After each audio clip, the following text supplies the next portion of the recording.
5절 말씀, 그의 사랑하는 자를 의지하고 거친 들에서 올라오는 여자가 누구인가? 거친 들, 이 원의 의미가 사막이라는 뜻이고 광야라는 뜻입니다. 도저히 연약한 여성 그 혼자 몸으로는 통과할 수 없는 그 거친 들, 거기를 다 통과해서 올라오는 여자가 있는데 그가 누군가? 이렇게 묻습니다. 이 여인은 5절 상반절에 있는 말씀을 보면 혼자 올라오질 않고 그의 사랑하는 자의 품을 의지하고 그와 함께 거친 들에서 올라오는 여자였습니다. 이 여자의 이름을 아가서에서 딱 한 곳 이야기합니다. 아가 6장 13절에 있는 말씀 보면은 이 여인의 이름이 소개되고 있는데 술람미 여자입니다. 술람미 여자. 여기 거친 들은 그 이스라엘 백성들이 이제 지나왔던 광야를 생각하시면 됩니다. 민수기 26장 63절에 보면 이 애굽에서 나온 이스라엘 백성들이 광야를 지나서 이제 요단강 동편에 있는 모압 평지에 도착했을 때 하나님은 모세와 이제 아론 제사장의 아들 엘르아사를 통해서 지금 누가 여기 모압 평지까지 안전하게 도착했는지 거친 들을 잘 지나서 안전하게 도착했는지를 확인하게 하십니다. 그리고 그들은 놀라운 사실을 발견합니다.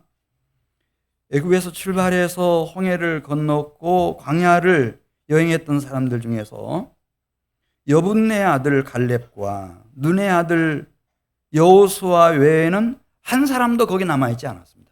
광야에서 다 죽었습니다.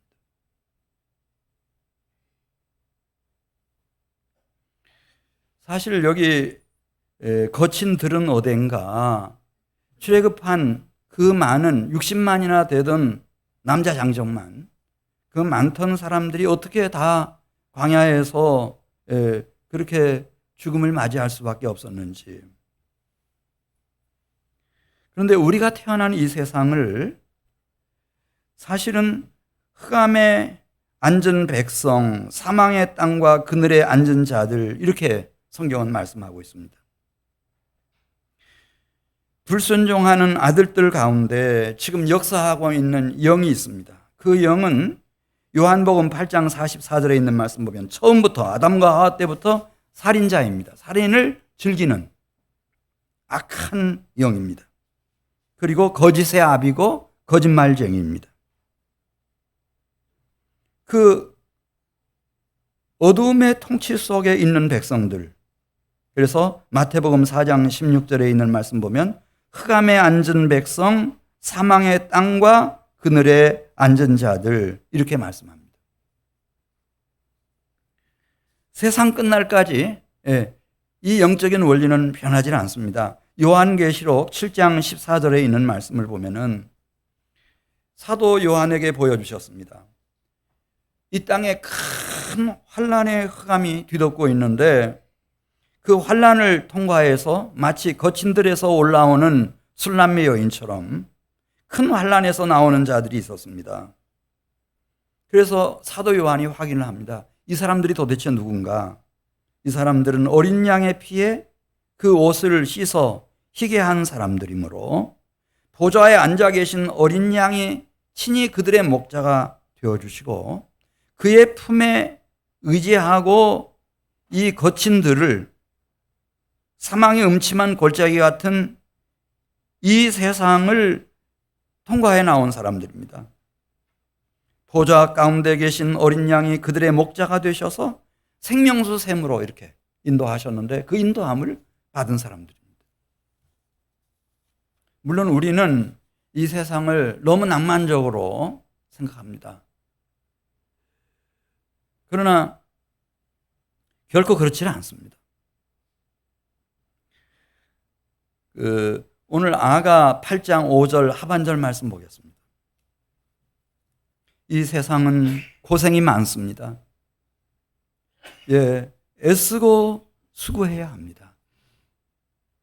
우리 5절 하반절 말씀, 너로 말미암아 내 어머니가 고생한 곳, 너를 낳은 자가 애쓴 그곳, 그곳에서 사고나무 아래에서 내가 너를 깨웠노라. 그런 말씀이 있습니다. 이 가시덤불이 막 가득해요, 사냐에. 숲을밖에는 우거진 게 없어요. 근데 뜻밖의 거기 사과나무가 있는 거예요. 너무 훌륭하게 자라난 사과나무인데 그 사과나무에 사과가 그렇게 잘 익었어요. 가득 열려 있는 거예요. 그렇게 빛깔이 곱고 따서 먹어보니까 그렇게 달콤하고 그렇게 향기롭고 그렇게 시원할 수가 없어요. 이 사과나무를 만나고 이 사과를 먹게 되는 이것은 사실 아가서에서 이 수풀과 가시덩굴로 가득한 이 세상에서 친구를 만나는 것이고 나의 사랑을 만나는 것이고 나의 신랑을 만나는 것이에요. 아가서 2장 3절에 남자들 중에 나의 사랑하는 자는 수풀 가운데 사과나무 같구나. 내가 그 그늘에 앉아서 심히 기뻐하였고 그 열매는 내 입에 달았도다. 하나님은 왜 나를 이 세상에 태어나게 하셨을까? 그리고 이 거친 들을 걷게 하셨을까? 이 광야를 통과한 사람이 출애굽한 백성들 중에서 여호수아와 갈렙 단 두 사람인데 왜 이런 죽음의 광야를 하나님이 여행하게 하시는 것일까? 이 가시덤불과 이렇게 무성하게 우거진 숲을 속에서 하나님이 나에게 무엇을 기대하시는 걸까? 사과나무를 만나게 하시고 사과의 그 향기롭고 달콤한 맛을 보게 하시고 만남을 위해서 아가 3장 4절에 보면 마음에 사랑하는 자를 만나서 그를 붙잡고 내 어머니의 집으로 나를 잉태한 이의 방으로 가기까지 놓지 아니하였노라. 그런 말씀 나오는데 만남입니다. 이 세상에 내가 태어나는 것은 나의 친구, 진정한 친구를 만나도록 하나님이 계획하고 계시고 나의 사랑, 나의 영원한 신랑을 만나도록. 술람미 여인은 왕이었죠. 그 남자가 솔로몬이었으니까요. 하늘과 땅의 모든 권세를 가지신 왕을 만나도록 하나님이 준비해 놓고 우리를 이 세상에 보내신 겁니다. 이 뜻을 아는 사람들은 아가서 4장 6절에 있는 말씀을 보면은 시간을 허송세월해서는 안 된다는 겁니다. 단 하루라도 소중히 여기고 단 하룻밤이라도 헛되이 써서는 안 된다는 거예요. 아가 4장 6절에 날이 저물고 그림자가 사라지기 전에 그분을 만나야 되니까 지금 서산의 해가 뉘웃뉘웃 지고 있습니다. 그림자가 내리고 있어요. 이 그림자와 어두움이 아침이 오면은 다 사라질 겁니다. 그 그림자와 어두움이 사라지기 전에 아가 4장 18절에 있는 말씀을 보면은 내 신부야 너는 레바논에서부터 나와 함께하고 레바논에서부터 나와 함께 가자. 그냥 거기가 예루살렘 아니더라도 유다나 이스라엘 땅이 아닌 저 이방의 갈릴 레바논이라도 상관없다는 거예요. 거기서부터 나와 함께 만나고 나와 함께 걷자는 거예요. 뭐 레바논 아니라 그 맞은편에 있는 험준한 산악지대인 아마나가 됐든 스닐이 됐든 심지어 저 북쪽으로 가면 가장 높은 그리고 험악한 헤르몬산 꼭대기 거기 표범이 우글대는 표범산이라 할지라도 혹시 그대가 실수를 해서 잘못해가지고 사자굴 속에 끌려갔다 할지라도 그래도 고립감에서 좌절감에서 절대 낙심하지 말고 우리 만나자 이거예요. 친구를 만나면 해결책이 나온다는 거죠. 신랑을 만나자는 거예요. 술람미 여인이 왕을 만났던 것처럼 만나면 된다는 거예요. 내 신부야, 너는 레바논에서부터 나와 함께하고 레바논에서부터 나와 함께 가자. 헬몬산 꼭대기에서 사자 굴 속에 잡혀갔을지라도 물려갔을지라도 표범산에 지금 혼자 있을지라도. 그래서 예수님이 말씀하셨습니다. 요한복음 10장 11절. 내가 한 마리 어린 양 같은 너의 선한 목자다. 선한 목자는 양을 위해서 목숨을 버릴 준비가 돼 있다.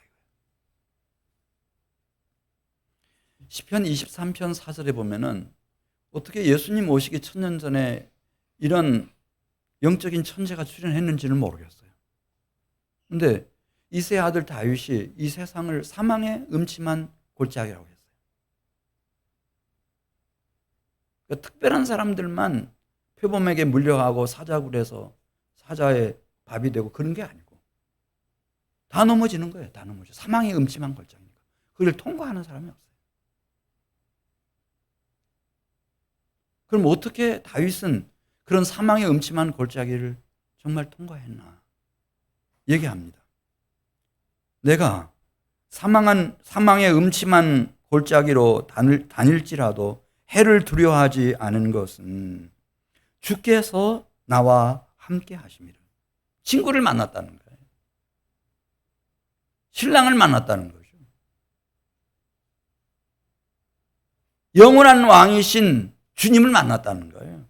그 주께서 주의 지팡이와 막대기로 사망의 음침한 골짜기를 지나는 동안 출몰했던 모든 표범들, 사자들 주님께서 다 막아주시고 나의 생명과 영혼을 그 지팡이와 막대기로 안위해 주셨다. 안전하게 지켜주셨다는 거예요.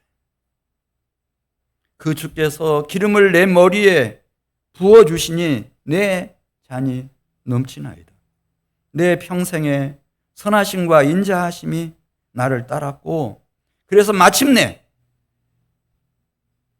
거친 들에서 나온 술람미 여자처럼 나는 그 주님의 품에 안겨서 여호와의 집에서 영원히 살도록 이 순례자의 길을 잘 완주할 수 있도록 그분이 지켜주셨다는 거예요. 혼자는 안 됩니다, 여러분. 전화 없는 사람도 혼자는 안 됩니다. 원래 독처하는 것은 하나님 보시기에 좋지 않다고 말씀하셨습니다. 나의 친구, 신랑, 왕의 품에 내가 안겨서 그 능한 팔에 의지해서만이 이 거친들, 광야 같은 사람들을 쓰러뜨리고 다 죽게 하는 사망의 음침한 골짜기 같은 이 세상을 통과하고 순례의 길을 완주해서 주님 품에 마침내 안기는 겁니다. 그래서 요한복음 15장 13절에 친구를 소개하면서 좋은 친구 어떤 친구인지 말했어요. 요한복음 15장 13절 친구를 위하여 자기의 목숨을 버리면 이보다 더 큰 사랑이 없다. 나를 위해서 목숨을 바칠 친구가 있나요, 여러분? 이런 친구를 찾아낸 사람은 굉장한 행운이죠. 그런데 예수님 말씀하시는 거예요. 내가 바로 너를 위해서 나의 목숨을 바칠 너의 친구다. 너는 나의 친구다. 요한복음 15장 13절에서 친구. 이 친구 꼭 필요하다. 또 마태복음 25장 6절에 있는 말씀을 보면 밤중에 소리가 들려옵니다. 보라 신랑이로다 맞으러 나오라. 이 세상에도 신랑이 있죠. 근데 그 신랑은 이혼하지 않고 잘 살면 좋아요. 잘하는 거죠. 근데 언젠가는 또 늙고 병들고 혹은 때로 안타깝지만 사고로 그냥 세상을 떠나고 마는 거예요. 그런데 지금 이 아가서에서 얘기하고 있는 신랑은 그런 연약한 신랑이 아니에요. 일평생 동안 아니 영원토록 나와 함께하며 나를 사랑해 줄 신랑을 얘기하는 거예요. 이 신랑 찾아냈는가? 이 신랑을 만난 신부가 됐는가? 이 중요한 얘기입니다. 여러분. 저 여자친구들 있거든요. 초등학교 여자친구들도 있고. 근데 뭐 학교 다닐 때 뭐 고학년 돼가지고 4학년, 5학년, 6학년 돼가지고도 코가 이만큼 나왔다가 훅 들어가고 막 이랬던 여자들이 결혼 한번 잘하니까요. 지금 우리 마을에 후배 여자 아이들도 만나기도 힘들어. 이 신랑을 누구 만났느냐 이거 중요한 거 여러분 잘 아실 거예요. 신랑. 그다음에 세 번째가 누가복음 19장 38절에 있는 말씀을 보면 주의 이름으로 오시는 왕이여 하늘에는 평화요 가장 높은 곳에는 영광이로다 하니라. 그런 말씀이 나오는데 이 주의 이름으로 오시는 왕. 그러니까 무슨 이 지금 지구의 한 조그만 부분에 소국을 다스리고 통치하는 그런 왕 말고 임기 5년 그런 거 말고 끝나면 또 너무 시끄러우니까 그런 거 말고 하늘과 땅의 모든 권세를 가지시고 영원 전부터 영원까지 통치하시는 왕, 영광의 왕. 이 왕 만나야 된다는 거예요. 이 왕이 백성이 돼야 된다는 거예요.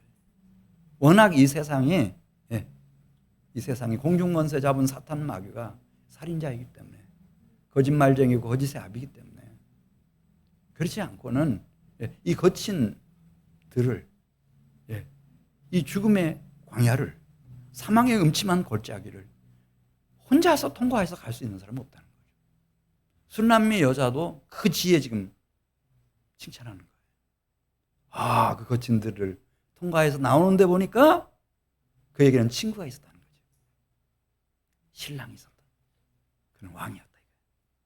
그래서 그 거친 들을 잘 지나갈 수가 있었다. 그런 얘기입니다. 자, 우리 아가 8장 6절을 가서 보겠습니다. 이런 친구, 신랑, 영원한 왕을 만나는 사람은 그냥 자신이 알아요. 큰 변화가 일어나니까요. 제대로 만났다고 할 것 같으면 어떤 변화가 일어나는가? 8장 6절을 보겠어요. 불이 타기 시작하는 거예요. 이게 무슨 불일까요? 8장 6절. 너는 나를 도장같이 마음에 품고 도장같이 팔에 두라. 사랑은 죽음같이 강하고 질투는 스올같이 잔인하며 불길같이 일어난다. 그랬습니다. 자, 여기서부터는요, 이게 여자가 하는 말인지, 신부 될 사람, 또 남자, 신랑 될 사람이 하는 얘기인지 이 구분이 안 돼요. 학자들마다 다 다르게 말했어요. 예를 들어서 8장 6절 말씀. 이게 술남미 여자가 말해도 아무 문제가 없어요. 솔로몬에게, 신랑 될 솔로몬에게 하는 얘기예요. 너는 나를 도장같이 마음에 품고 도장같이 그대의 팔에 나를 안아달라. 얼마나 아름다워요. 근데 또 솔로몬이 얘기해도 아무 문제 없어요. 술남미 여인에게 너는 나를 도장같이 마음에 새기고 도장같이 내 팔에 새겨라. 그러니까 여기서부터는 이 신랑과 신부가 이 두 친구가 말이에요. 그냥 하나가 되는 거예요. 그래서 하나의 불길처럼 불기둥처럼 막 타오르는 거예요. 사랑으로 타오르는 거예요. 그리고 이 사랑의 불은 어디까지 그 신부의 몫이고 신랑의 몫인지 그 구분이 안 돼요. 완전히 조화를 이루어가지고 하나로 하나의 불길로 하나의 불기둥으로 막 타오르고 있어요. 그 사랑은 죽음같이 강하다는 거예요. 그리고 질투는 스올같이 잔인하며 불같이 일어난다. 불길같이 일어난다. 그렇게 말했습니다. 여기 이 사랑은 하나님이 가장 똑똑하게 보여줬죠. 당신의 외아들을 십자가에 내주시기까지 그분은 십자가 위에서 모든 물과 피를 다 쏟으시기까지, 영혼까지 속건 제물로 주기까지, 죽음도 그 사랑을 막지를 못했어요. 그 사랑이에요. 그리고 이 사랑 속에 지금 들어간 사람들은 똑같아요.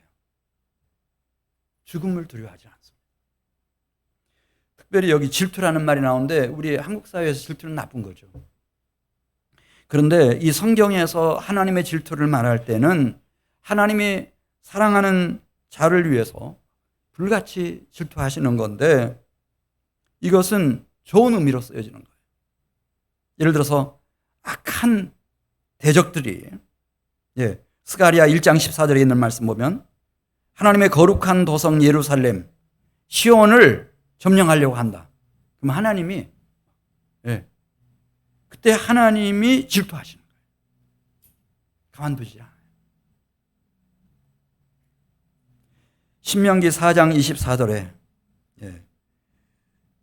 여호와 하나님이 자기 백성들, 당신의 사랑하는 아들의 신부 성도들을 위해서 이 악한 세력들이 막 공격하고 위협하고 멸하려고 덤벼들면 소멸하는 불이 돼서 질투하시는 하나님이 그들을 다 살라버리십니다.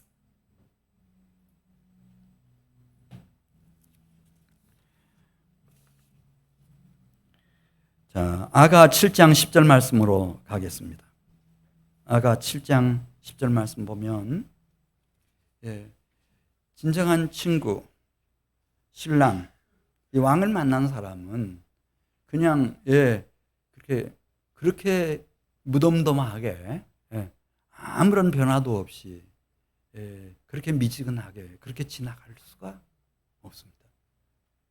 그래서 이렇게 고백하는 겁니다. 아가 7장 10절 보겠습니다. 나는 내 사랑하는 자에게 속하였도다. 그가 나를 사모하는구나.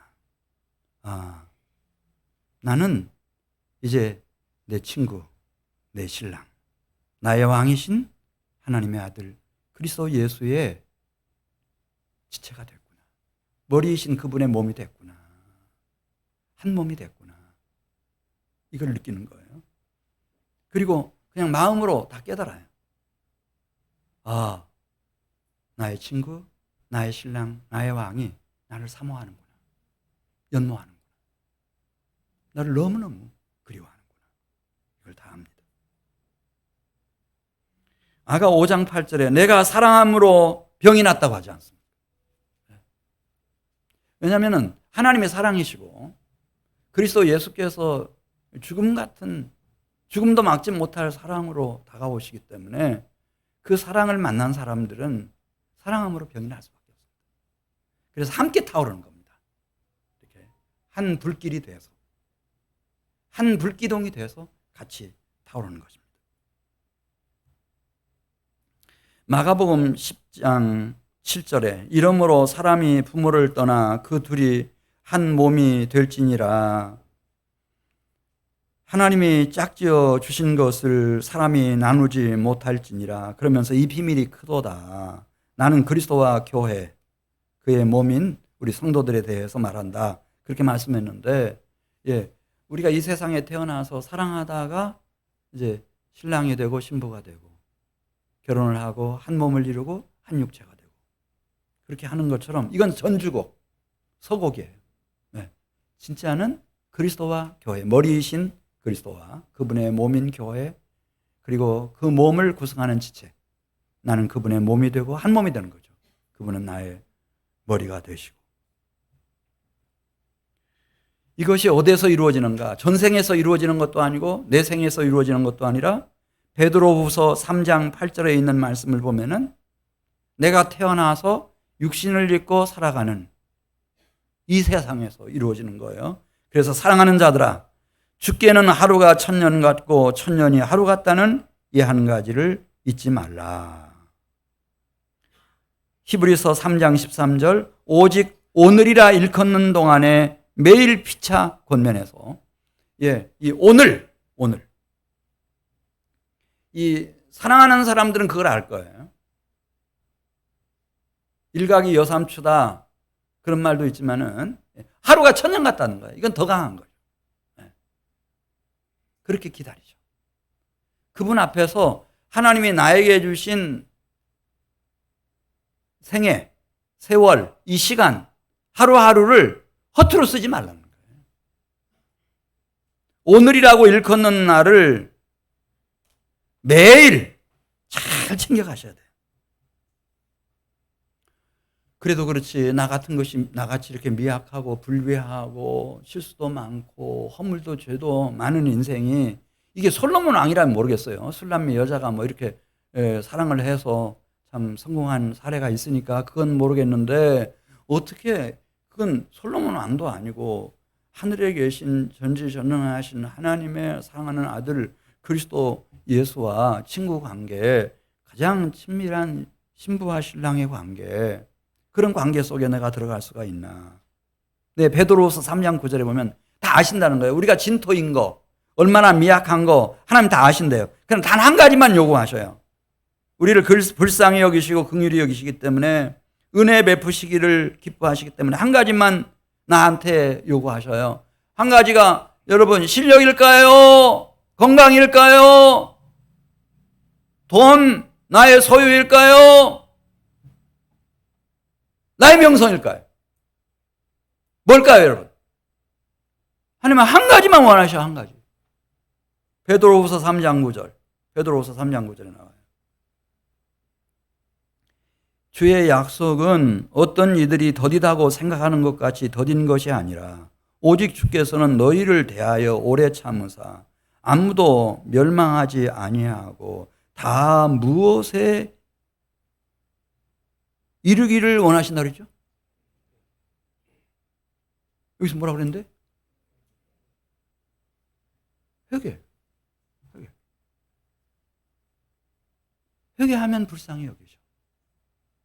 긍휼히 여겨주셔요. 은혜를 부어주셔요. 나의 친구가 되어주셔요. 나의 영원한 신랑이 되어주시는 거예요. 하늘과 땅의 권세를 다 가지신 나의 영원한 왕이 되어주시는 거예요. 그런 나의 인생도 하나님의 사랑하는 아들의 나라를 세워가는 일에 보배롭고 존귀하게 하나님이 꼭 써주시는 거예요. 주님이 원하시는 건 하나예요. 오직 하나예요.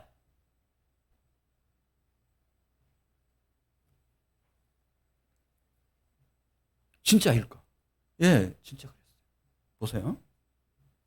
누가복음 7장 37절에 보면은 그 동네에서 알만한 사람들은 다 아는 죄를 지은 한 여자가 있었대요. 이렇게 신약 성경에서 죄를 지은 한 여자 이렇게 나오면 창녀라고 하는 걸 기억하시면 돼요. 창녀. 그리고 이게 다른 유부남들하고 막 이렇게 해가지고 가정들을 파탄내고 아주 못쓰게 살아가는 여인이었어요. 베다니에 예수님 모셨다는 거예요. 그러니까 뒤도 안 돌아보고 무언가를 챙겨가지고 달려가요. 그 예수님 옆으로 가더니 거꾸로죠. 예수님의 발등이 엎어져가지고 얼마나 우는지 회개해요. 회개. 콧물, 눈물 막 뒤범벅이 돼가지고 얼마나 울다가 정신을 차리고 보니까 예수님의 발등 위에 자기 엎어졌는데 예수님의 발이 막 자기 눈물, 콧물로 막 다 더럽혀져 있으니까 당황한 이 여인이 자기 머리카락으로 예수님 발을 이렇게 닦아드리잖아요. 입을 맞춰요. 그래서 자기가 준비했던 나드 향유를 예수님의 몸에다가 부어드렸어요. 그랬더니 거기 제일 셈이 빠른 가룟유다 필두로 해가지고 그 잘난 사람들이 이 여자 얼마나 윽박지르는지 딱 이 사람들 냄새 맡아보니까 이게 보통 향인 거 아니거든요. 최고의 나드 향이야. 이거 저 정도 향이면은 300데나리온 넘어가요. 그 현금 가지고 있으면 얼마나 요긴하게 쓸 일이 많은데. 막 비방하고 욕하고 막 학대하고. 그때 예수님이 이런 말씀을 하셨어요. 이 여자가 내 몸에 이 향유를 부은 것은 내 장례를 위하여 한 것이니라. 예수님이 이제 예루살렘에 입성하셔야 되잖아요. 체포되셔. 신문 받으시고 재판 받으시고 사형 선고 받으시고 그 치욕적인 무거운 십자가를 지고 골고다 언덕으로 올라가시고 벌거벗겨진 채로 십자가 위에 못 박히시고 물과 피 다 흘리시고 죽임당하시고 묻히셔야 되는데 예수님 힘들까요? 안 들까요? 예수님 똑같아요. 완전한 인성을 가진 분이거든요. 예수님 사랑이 필요했을까요? 필요하지 않았을까요? 필요하죠. 필요하죠. 너무 고마워하시는 거예요. 이 그대들이 막 이렇게 학대하는 이 여자가 내 장례를 지금 준비해 주고 있다고. 그러면서 부탁을 해요. 오히려 예수님이 제자들에게 진실로 너희에게 부탁한다고 하면서 온 천하 어디서든지 이 복음이 전파되는 곳에서는 이 여자가 행한 일도 말하여 이 여인을 기억해 주라는 거예요. 기억해 주라는 거예요. 어떻게 이 세상에 태어난 한 인생이 이렇게 미혹을 받아 창녀로 살다가도 어떻게 좋은 친구를 만날 수 있는지, 신랑을 만날 수 있는지, 영원한 왕을 맞이할 수 있는지, 그걸 기념할 수 있도록 도와주라는 거예요. 네. 더 한 사건도 나와요. 누가복음 23장에 있는 말씀 보면 예수님이 십자가에 못 박혔을 때 그 좌우편에 살인 강도들이 같이 못 박혔어요. 그 중에 아주 강도 하나가 막 예수님 비방합니다. 그러면서 막 욕합니다. 네가 그리스도냐? 그리스도라며. 그렇다면 지금 너 자신이나 구원해라. 그리고 우리도 한번 구원해봐라. 그럼 저 사람들 지금 말하지 않냐? 다 네가 그리스도라는 것을 믿겠다고. 그러면서 조롱하는 거예요. 그때 맞은편에 있던 십자가에 못 박힌 강도가 그 예수님을 조롱하고 욕하는 그 강도를 꾸짖습니다. 너는 나하고 동일하게 못된 짓 하고 살다가 동일하게 사형 선고를 받고 잠시 후면 우리 목숨이 이제 끝나겠는데 너 하나님 두렵지도 않냐. 그러면서 우리는 우리가 행한 일에 상당한 보응을 받은 것이 당연하거니와 이분은 행한 것 중에 옳지 않은 것이 없느니라. 그러면서 막 꾸짖습니다. 그 예수님을 부릅니다.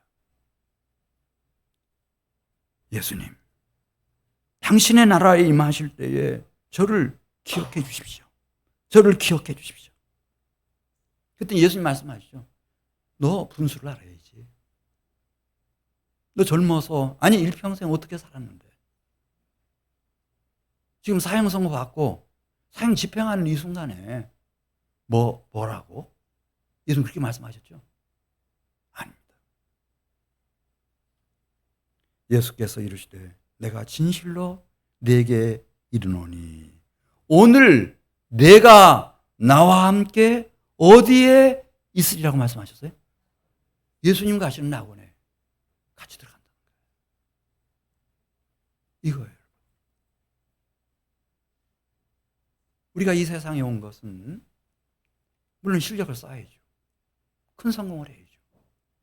큰 부자가 돼야 되죠. 유명한 사람이 돼야 되죠. 스타가 돼야 되죠. 그러나 그건 아니고 정직하게 산다면은 언젠가는 이 세상이 거친 빈들이고 죽음의 광야고 사망의 음침한 골짜기구나. 혼자는 불가능하구나. 이걸 깨달은 사람 중에 친구를 찾고 신랑을 찾고 왕을 찾아서 만나는 사람들이 있는데 어떻게 만나는지를 알려주시는 거예요. 어떻게 만난다고요?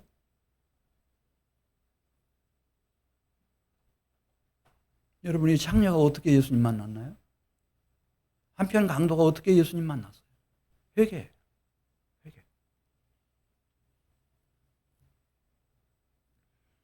자, 사도행전 7장 59절에 있는 말씀을 보면은 예루살렘 교회 안수 집사님이었어요. 믿음과 성령이 충만한 안수 집사님이었어요.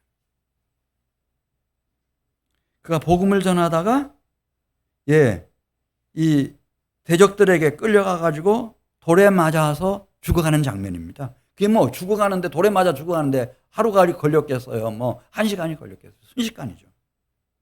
그런데 그 순간에 성령께서 깨닫게 하시는 거예요. 야, 이 세상이 사망의 음침한 골짜기다. 그럼 어떻게 해야 될까? 친구를 부르죠. 영원한 왕이신 주님을 불러요. 주 예수여, 부르짖었다고 그랬어요. 내 영혼을 받으시옵소서. 쓰러졌다가 마지막 기력을 다해서 꿈틀거리며 일어나는가 싶더니 또 불러요. 주야! 그리고 말합니다. 이 죄를 그들에게 돌리지 마옵소서. 그 말을 끝으로 잠들었습니다. 그리고 스데반은 스데반이 됐습니다. 스데반이라는 말이 면류관이라는 뜻입니다. 예루살렘 교회가 낳은 가장 영광스러운 면류관이 됐습니다. 왜 그렇습니까? 그는 마지막 순간에 누구를 생각하면 누구를 부르죠? 주 예수를 생각하고 주 예수를 부르는 겁니다. 그리고 자신도 모르는 사이에 거룩한 사랑, 완전한 사랑, 영원한 사랑. 그러니까 내 영혼을 부탁한다고 하는 기도를 예수님이 했던 기도고, 자기를 십자가에 못 박아 죽이는 사람들을 용서해 달라고 하는 이 깊은 사랑의 기도, 예수님이 했던 기도입니다. 그러니까 예수님의 그 거룩한 사랑, 예수님의 완전한 사랑, 예수님의 영원한 사랑의 경지로 뚫고 들어간 겁니다.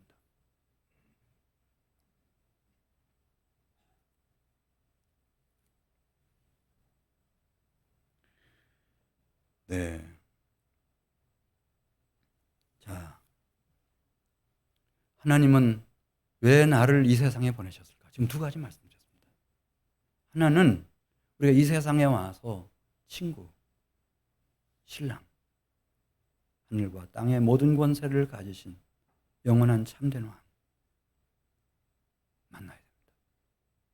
이분과 함께 걸어가야 됩니다.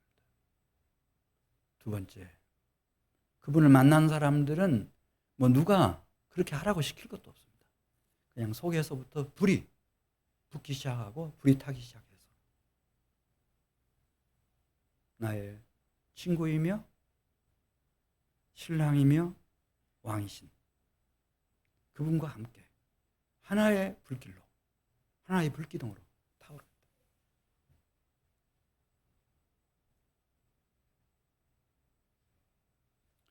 자, 우리 아가서 8장 6절 하반절 말씀 보겠습니다. 이 사랑은 죽음같이 강하고 질투는 수월같이 잔인하며 불길같이 일어나니 그 기세가 무엇과 같다고 그랬죠? 여호와의 불이라고 하는 말이 나와요. 여호와의 불. 이 하나님의 사랑을 이제 이 솔로몬이 그렇게 썼어요. 정말 성령 충만했던 것 같아요. 이 글을 쓸 때. 여호와의 불이다. 자, 이 사랑의 불은 7절 보겠어요. 7절. 많은 물도 이 사랑을 끄지 못하겠고 홍수라도 삼키지 못하나니 사람이 그의 온 가산을 다 주고 이 사랑과 바꾸려 할지라도 오히려 멸시를 받으리라. 이 거룩한 사랑, 이 참되고 완전한 사랑, 영원히 영광스러운 사랑. 돈 가지고 뭐 자기가 아무리 큰 재벌이었다, 뭐 세계 3대 부자 안에 들어갔다, 그 가산 다 준다 하더라도 어림도 없는 얘기라는 거예요. 어림도 없는 얘기.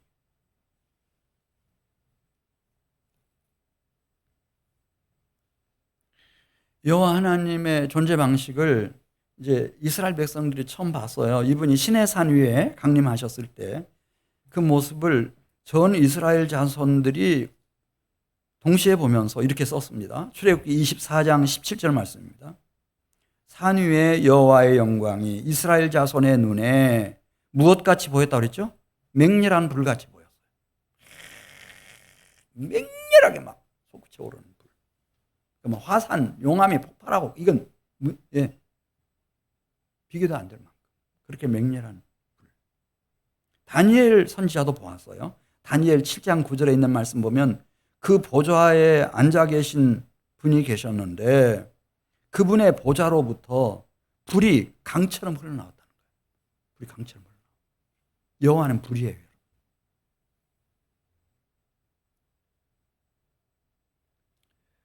네.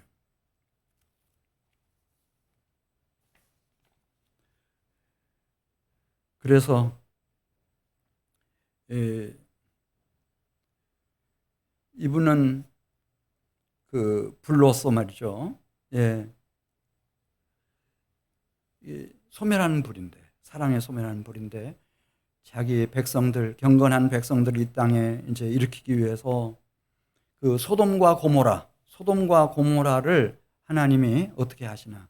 그 땅에, 예, 그 가나안 땅에서 이제 경건한 후대들이 일어나야 되니까 그 소돔과 고모라에서 하는 짓을 보고 자라면 안 되잖아요. 그러니까 불과 유황으로 살라버리셔요. 그리고 그 고고학자들이 말하는데 사해바다 밑으로 갔다가 하나님이 감춰버리셨다는 거예요. 레위기 10장 1절에 있는 말씀을 보면은 아론의 아들 중에 나답과 아비후라고 하는 제사장들이 있었어요. 하나님을 그냥 우습게 생각한 거예요. 너무 쉽게 대했어요. 가지고 번제를 드린다든지 이렇게 분향을 할 때 그냥 아무런 불이나 갖다 그렇게 한 거예요. 그리고 어떻게 했나? 하늘에서 거룩한 불이 내려가지고 나답과 아비후를 살라버렸어요. 고라, 다단, 아비람, 온이 엉뚱한 생각을 했어요. 하나님이 주신 영적인 구원의 체계를 확 엎어버렸습니다. 250명의 족장들을 앞세워가지고 어떻게 됐죠? 250명의 족장들을 하늘에서 불이 내려서 다 살라버렸어요. 요한계시록 19장 20절에 있는 말씀을 보면 세상 끝날까지 불이신 하나님은 이 세상을 방관하지 않습니다. 우리가 너무 미련하고 이렇게 영적인 감각을 다 잃어버려서 그렇지 하나님은 무섭게 일하고 계십니다. 통치하고 계십니다. 짐승, 거짓 선지자들 다 산채로 잡아서 유황불 붙은 못에 던져버리십니다. 요한계시록 20장 10절에 있는 말씀을 보면은 이 마귀를 잡아가지고 불과 유황못에 던지십니다. 거기는 짐승과 거짓 선지자들이 세세토록 밤낮으로 괴로움을 당하는 곳입니다. 요한계시록 20장 14절에 있는 말씀을 보면은 사망과 음부도 불못에 던져집니다. 그곳은 둘째 사망 불못인데 누구든지 이 세상에 태어나서 친구를 만나지 못했으면 신랑을 만나지 못했으면 이 하늘과 땅의 권세를 가지신 영원한 왕을 만나지 못하고 그분과 함께 사랑의 불길로 사랑의 불기둥으로 타오르지 못한 생명책에 기록되지 못한 사람들은 다 불못에 던져집니다.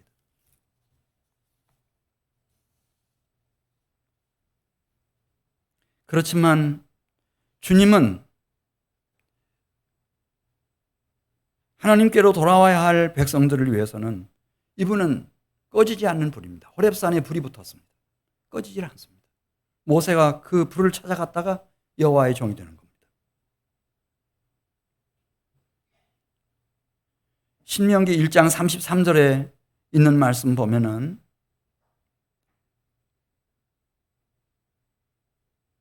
불기둥이 이스라엘 백성들에게 나타났습니다. 그리고 그 백성들을 광야에서 이끌기 시작합니다. 시내산 앞에서 제단을 만들어가지고 제사장들이 위임식을 마친 후에 이 번제물, 기름을 차려놓았습니다. 순식간에 거룩한 불이 그 제단에 있는 번제물과 기름을 다 남김없이 살라버렸습니다. 기드온이라고 하는 이스라엘의 청년이 있었습니다. 미디안의 앞제 밑에서 고통하며 쓰러져가는 자기 동족들을 위해서 하나님 앞에 부르짖어 기도하다가 하나님 앞에 고기와 무기몽을 차려놓고 하나님 앞에 간구하는데 불이 내려서 이 고기와 무기몽을 살라버립니다. 그때 이 기드온이 압니다. 아, 하나님은 불이시구나. 대적들을, 악한 사람들을 살으시는 분이시구나. 거기서 소명을 받고 미디안의 압제 밑에서 이스라엘을 구원해내는 위대한 사사로 거듭나게 되는 것입니다. 갈멜산에서 엘리야가 번제물을 차려놓고 여호와 이름을 불렀을 때 하나님이 불로 임하셨습니다. 교만한 마음이 들어 하나님을 진노하게 했던 다윗이 7만 명이 죽어나가는 것을 보면서 깊이 회개하고 오르난의 타작마당 금 600세겔에 사서 거기에 제단을 쌓고 번제와 화목제를 드릴 때였습니다. 하늘에서부터 번제단에 불이 쏟아져가지고 그 번제물을 다 살라버렸습니다. 그 자리에 솔로몬이 성전을 지었고 준공하고 헌당하는 날, 솔로몬이 헌당식 기도를 올리고 났을 때 하늘에서 불이 내려서 그 번제물과 그 많은 제물들을 다 살라버렸습니다. 스가랴 2장 5절, 여호와의 말씀에 내가 불로 둘러싼 성곽이 되며 그 가운데서 영광이 되리라. 요한은 말했습니다. 우리 기독교는 이론이 아닙니다. 사변이 아닙니다. 여호와 하나님은 불이십니다. 그래서 이렇게 말합니다. 나는 선지자로서, 구약의 마지막 선지자로서 여러분들에게 물로 침례를 베풀지만 내 뒤에 그분이 오신다. 여러분의 진정한 친구, 영원한 신랑, 하늘과 땅의 모든 권세를 가지시고 통치하실, 영원히 통치하실 그분이 오신다. 그분은 여러분들에게 성령과 불로 침례를 주실 거다. 그리고 그분이 오셔서 직접 말씀하셨습니다. 내가 불을 땅에 던지러 왔다. 이 불이 이미 붙었으면 내가 무엇을 더 원하겠는가?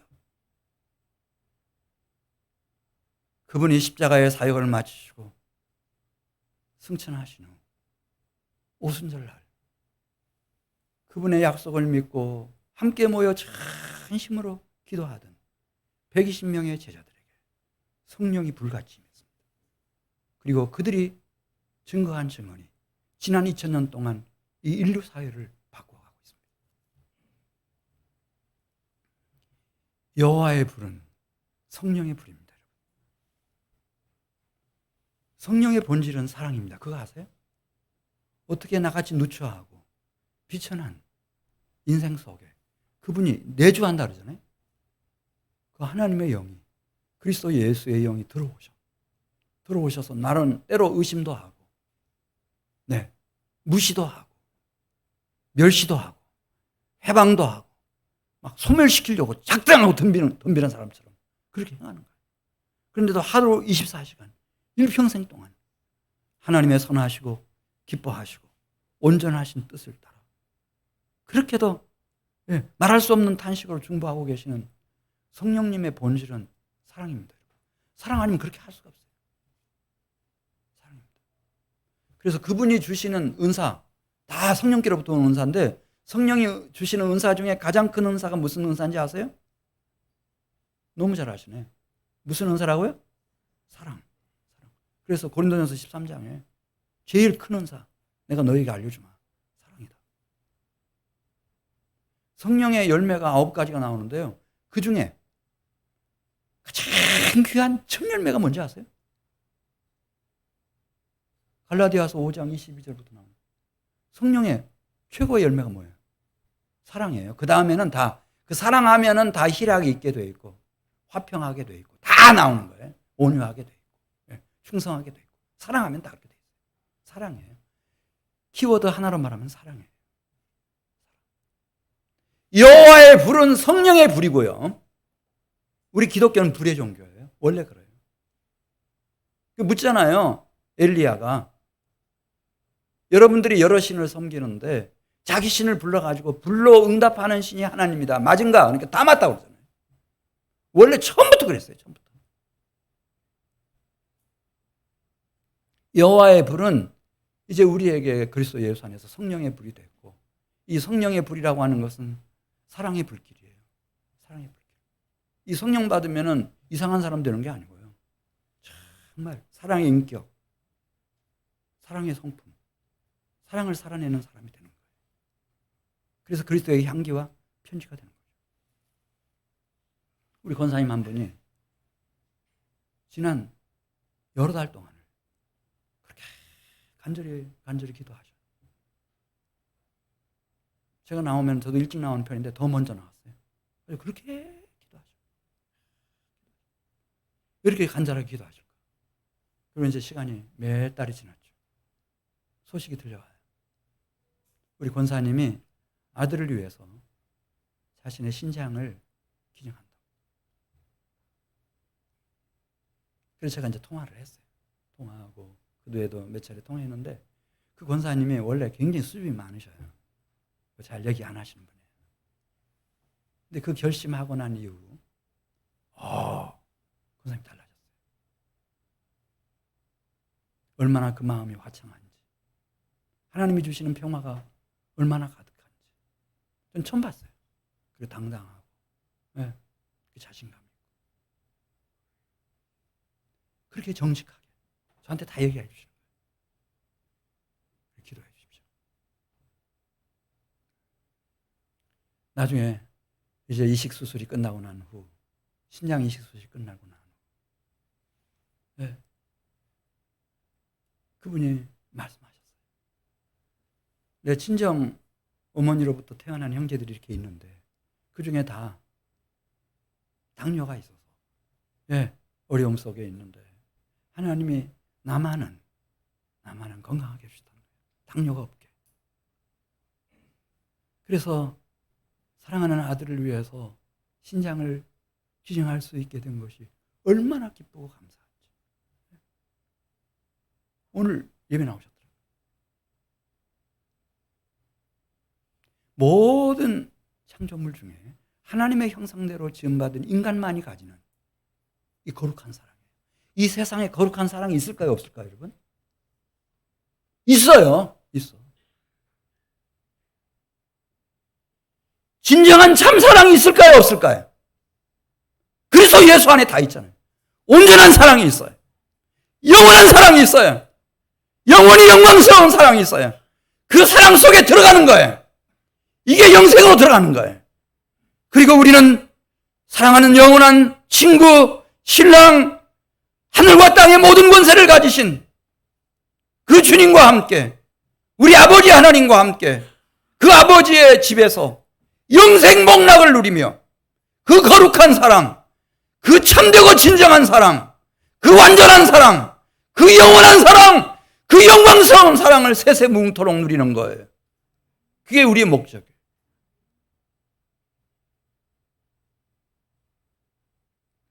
오늘 저는 그거 말씀드리는 거예요. 여호와는 사랑의 불이세요. 여호와는 사도 요한이 사랑이다 이렇게 말했지만 그 점잖게 말한 거예요. 그냥 지금 솔로몬이 말한 것처럼 사랑이 불이에요.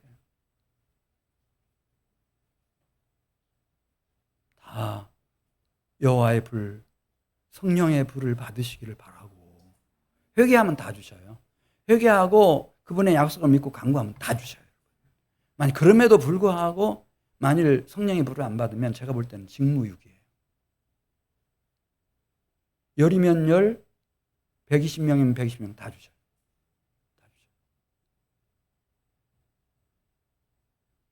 그리고 성령의 불은 사랑의 불길이에요. 할렐루야. 그때 여러분들은 아실 겁니다. 이게 영생의 삶을 맛보는 삶이로구나.